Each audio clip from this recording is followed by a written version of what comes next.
So hey guys, welcome back to my channel. और आज हम बात करेंगे लोकी सीजन 2 एपिसोड 1 की कुछ डिटेल्स के बारे में। So let's start with the first, जो है एपिसोड का टाइटल। एपिसोड का टाइटल है ओरस बोरस। जैसे कि सब जानते ही हैं कि हुई क्वान के करेक्टर का नाम भी इस सीरीज में ओरस बोरस है, तो आप सबको लग रहा होगा तो ये एपिसोड उन्हीं के ऊपर होगा, पर नहीं। इसका एक डीपर मीनिंग है जो रियल वर्ल्ड में है। एक स्नेक जो एशियन टाइम में इस पिक्चर को डिफाइन करता है, एक स्नेक जो अपनी टेल को ही खा रहा है, जिसका मतलब है डिस्ट्रक्शन और रीबर्थ। और ऐसा ही सेम हमें देखने को मिलता है नॉर्स माइथोलॉजी में, जहाँ से लोकी और थोर की स्टोरीज को उठाया गया है। तो इसमें भी लोकी का बेटा वर्ल्ड सरपेंट होता है, जो इसी तरीके से वर्ल्ड के अराउंड घूमता है ताकि रैग्नारोक ना आ सके। सेकंड डिटेल के बारे में बात करते हैं हम कैंग के स्टैचू के बारे में। आपने इस एपिसोड में देखा होगा कैंग का स्टैचू, जो जिसकी आईज पूरे टीवी पर नजर रखी हुई है, और उसकी आईज उस जगह पर भी होती है जहाँ पर मतलब उसको देख रही होती है, जहाँ जब लोकी भाग रहा होता है और मॉर्बियस और B-15 उसका पीछा कर रहे होते हैं। वैसे ही हमें पता ही है कि फर्स्ट सीजन में पता चल गया था कि कैंग ने सब कुछ देखा है शुरुआत से लेके अब तक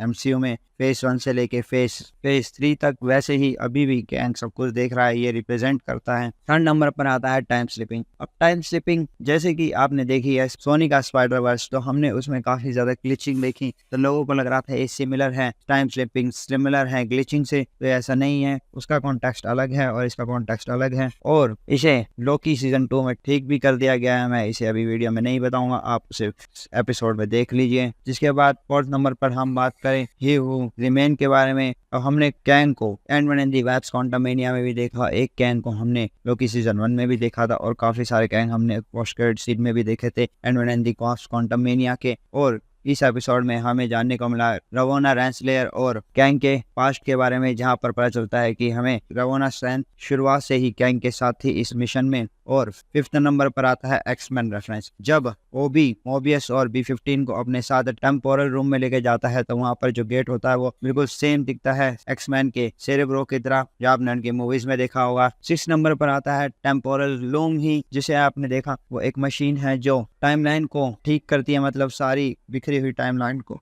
जोड़कर एक फिजिकल टाइमलाइन में बदलती हैं। और अब काफी सारी ब्रांचेस बनने की वजह से, मतलब बहुत ही ज्यादा बन रही है, इसी वजह से वो मशीन उसे संभाल नहीं पा रही और TVA में डिस्ट्रक्शन हो रहा है। जिसके बाद 7 नंबर पर आता है लोकी का ओल्ड रेफरेंस। आप समझ, जैसे कि हमने शुरुआत में लोकी को देखा था कि जब वो भी आता अपने बालों को झटकता रहता था अपने शोल्डर की तरफ से, वैसे ही अब हमें देखने को मिला जब भी लोकी टाइम स्लिपिंग करता है तब हमें वो सीन देखने को हर बार मिलता है। जिसके बाद 8 नंबर पर और लास्ट आता है पोस्ट क्रेडिट सीन में हमने देखा 1982 का ब्रोक्सटन ओक्लाहोमा में। इसका रेफरेंस कॉमिक्स से हो सकता है। जब कॉमिक्स में रैग्नारोक होता है तो थोर अपना एसगार्ड ब्रोक्सटन में ही बनाता है, पर MCU में अभी एसगार्ड नॉर्वे में है। अगर आपको और भी कुछ डिटेल पता है तो मुझे कमेंट में जरूर बताएं, और आपको मेरी वीडियो कैसी लगी वो भी मुझे जरूर कमेंट में बताएं। तो लाइक करें, शेयर करें और सब्सक्राइब करना ना भूलें। Thank you.